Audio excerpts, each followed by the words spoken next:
پیچھے سورہ مریم کا بیان چل رہا ہے اور پیچھے حضرت عیسیٰ علیہ نبینا علیہ الصلوۃ والسلام، حضرت زکریا علیہ السلام، حضرت یحییٰ علیہ السلام اور بی بی مریم کا ذکر بڑا تفصیل سے گزرا، جس میں حضرت بی بی مریم کے اوپر برائی کی، زنا کی تہمت لگائی جاتی ہے کہ یہ جو بچہ پیدا ہوا ہے یہ بچہ بن باپ کے کیسے پیدا ہو سکتا ہے، اور لوگ زنا کی تہمت لگاتے ہیں، اور اس کا جواب پھر قرآن کریم نے جس طریقے سے بیان فرمایا، اور بی بی مریم کی پھر بارات کو جس طریقے سے اللہ تبارک و تعالیٰ نے اور حضرت عیسیٰ علیہ السلام نے جو دودھ پیتے ماں کی گود میں 2-3 دن کے بچے تھے، ماں کی گود میں انہوں نے لوگوں سے کلام کیا کہ میں اللہ کا بندہ ہوں، مجھے کتاب دی گئی ہے اور مجھے نبی بنایا گیا ہے جن سے۔ تو اب اس تفصیل سے ذکر کے بعد جن سے اب آگے فرمایا سورہ مریم کی آیت نمبر 41 کے اندر، وَاذْكُرْ فِي الْكِتَابِ إِبْرَاهِيمَ إِنَّهُ كَانَ صِدِّيقًا نَبِيًّا، اور آپ اس کتاب میں ابراہیم کا ذکر کیجئے، بے شک وہ بہت سچے نبی تھے۔ اور ابراہیم علیہ السلام کا ذکر قرآن کریم میں جگہ جگہ کے اوپر آیا، اسپیشلی جہاں پر آزمائشوں کا ذکر آیا وہاں ابراہیم علیہ السلام کا ذکر ضرور آیا۔ تو اب آگے فرمایا گیا حضرت عیسیٰ علیہ السلام، حضرت یحییٰ علیہ السلام، حضرت زکریا علیہ السلام، بی بی مریم کے واقعے کے بعد، محبوب وَاذْكُرْ فِي الْكِتَابِ إِبْرَاهِيمَ، اور آپ اس کتاب میں ابراہیم کا ذکر کیجئے، إِنَّهُ كَانَ صِدِّيقًا نَبِيًّا، بے شک وہ بہت سچے نبی تھے۔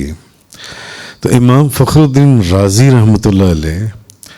آپ فرماتے ہیں کہ اس سورت کا جو بنیادی مقصد ہے وہ اللہ کی توحید کو بیان کرنا اور رسالت کو اور حشر کو بیان کرنا ہے کہ رسالت کیا ہے اور حشر کیا ہے اور توحید کیا ہے۔ اور امام فخر الدین رازی فرماتے ہیں کہ توحید کا انکار کرنے والے وہ لوگ تھے جو اللہ تعالیٰ کے علاوہ کسی اور کو خدا بنائے بیٹھے تھے۔ جیسے پیچھے ہی ذکر گزرا کہ حضرت عیسیٰ علیہ السلام کے دور میں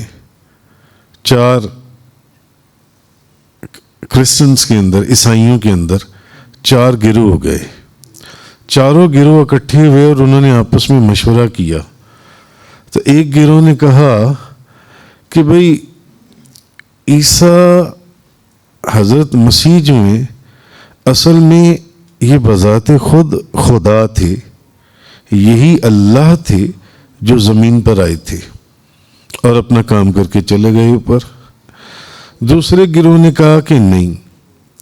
یہ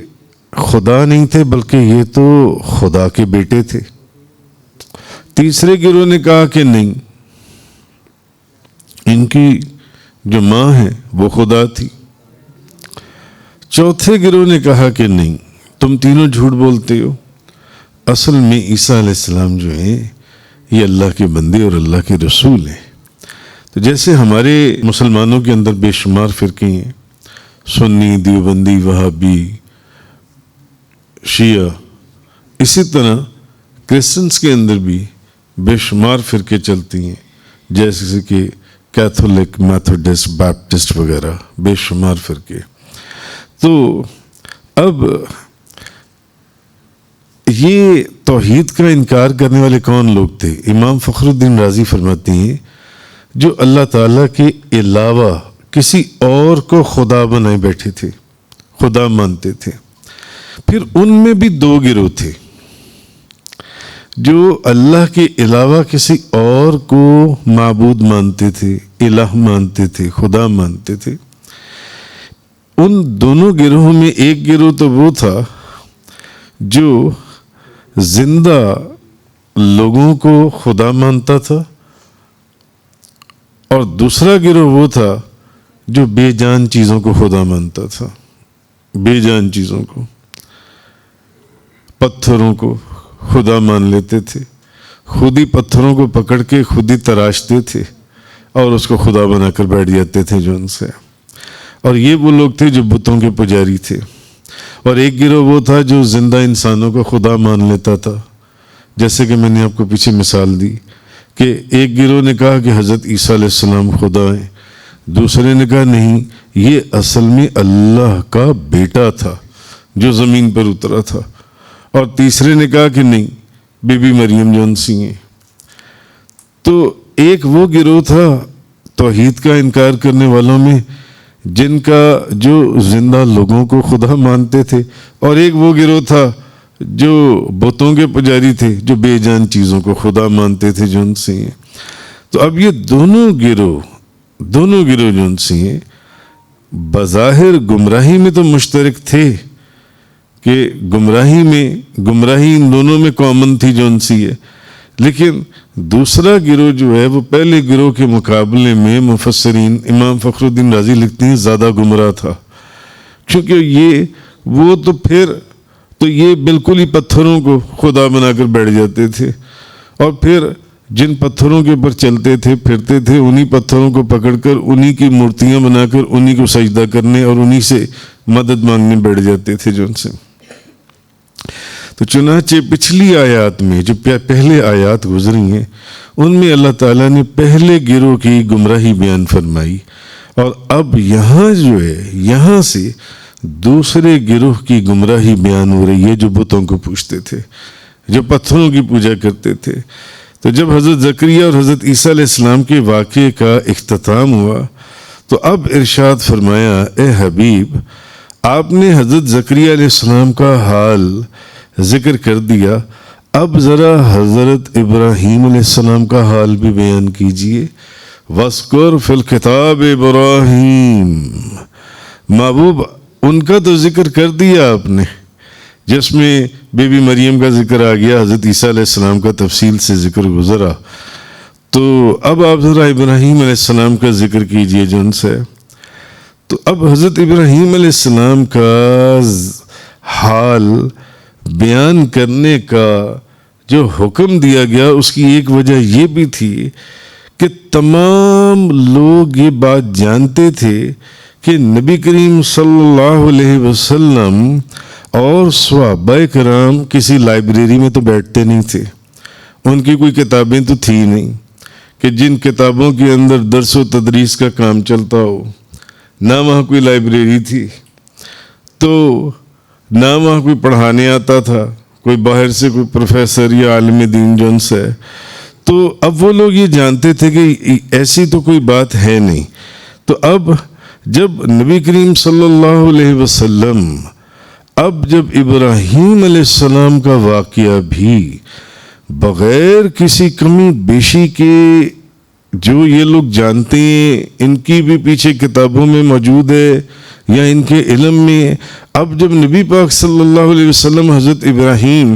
علیہ السلام کا واقعہ بیان کریں گے تو یہ اصل میں غیب کی خبر ہو جائے گی، یہ غیب کی خبر ہو جائے گی، اور غیب کی خبر دینا یہ نبی کریم صلی اللہ علیہ وسلم کی نبوت کی دلیل اور معجزہ تھا۔ یہ نبی پاک صلی اللہ علیہ وسلم کی نبوت کی دلیل بن جاتا، بلکہ یہ حضور کی نبوت کی دلیل اور حضور کا معجزہ تھا کہ بھئی کوئی کتابیں تو تھی نہیں، کوئی لائبریری تو تھی نہیں، کوئی درس و تدریس کا انتظام تو تھا نہیں، حضور اور صحابہ وہ تو کبھی مکہ مکرمہ سے نکلے ہی نہیں تھے۔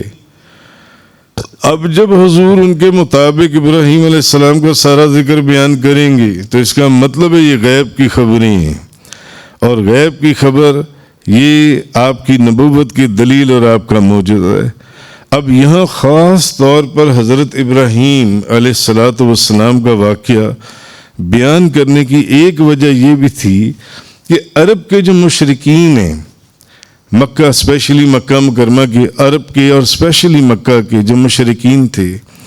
وہ کہتے تھے کہ ہم تو ملت ابراہیمی کے پیروکار ہیں، ملت ابراہیمی کے پیروکار ہیں۔ تو اب انہیں اصل میں بتایا یہ جا رہا ہے اور سمجھایا یہ جا رہا ہے کہ اگر تم ملت ابراہیمی کے پیروکار ہو تو پھر بتوں کی پوجا کس خوشی میں کر رہی ہو؟ بتوں کی پوجا کیوں کرنے لگے ہوئے ہو؟ تمہارے باپ حضرت ابراہیم علیہ السلام وہ تو بتوں کی پوجا نہیں کیا کرتے تھے، بلکہ وہ تو بتوں کو توڑنے والوں میں سے تھے۔ وہ سارا واقعہ آپ پیچھے پڑھ آئے ہیں قرآن کی تفسیر کے اندر جو ان سے، وہ تو بتوں کو توڑنے والوں میں سے تھے۔ تو تم یہ کیا کرنے لگے ہو؟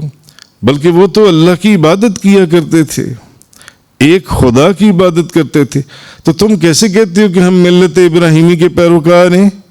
ہم ان کے فالوورز میں سے ہیں؟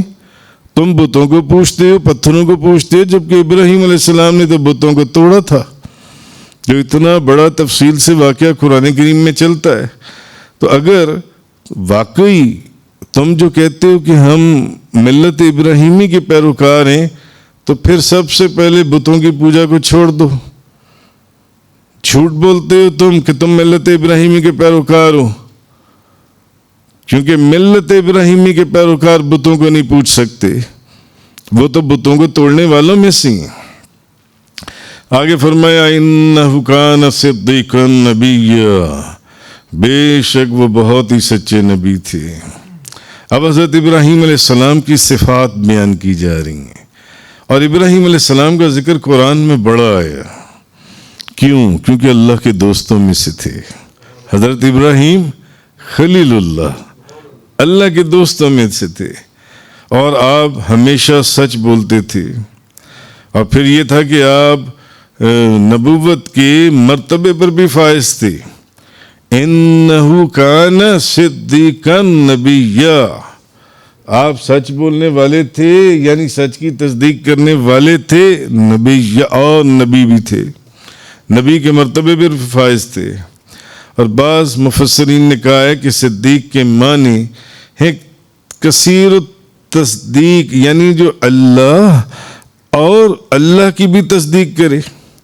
اللہ کی وحدانیت کی بھی تصدیق کرے، اللہ کی بھی تصدیق کرے کہ اللہ معبود ہے، اور اس بات کی بھی تصدیق کرے کہ اللہ ایک ہے، اس کی وحدانیت کی بھی تصدیق کرے۔ اور صدیق وہ ہے جو انبیاء کی بھی تصدیق کرے اور اس کے رسولوں کی بھی تصدیق کرے،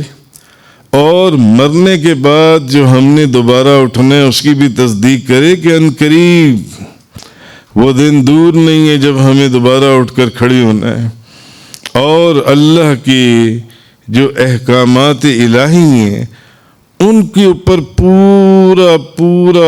عمل کرنے والا ہو، اصل میں اس کو صدیق کہا گیا ہے،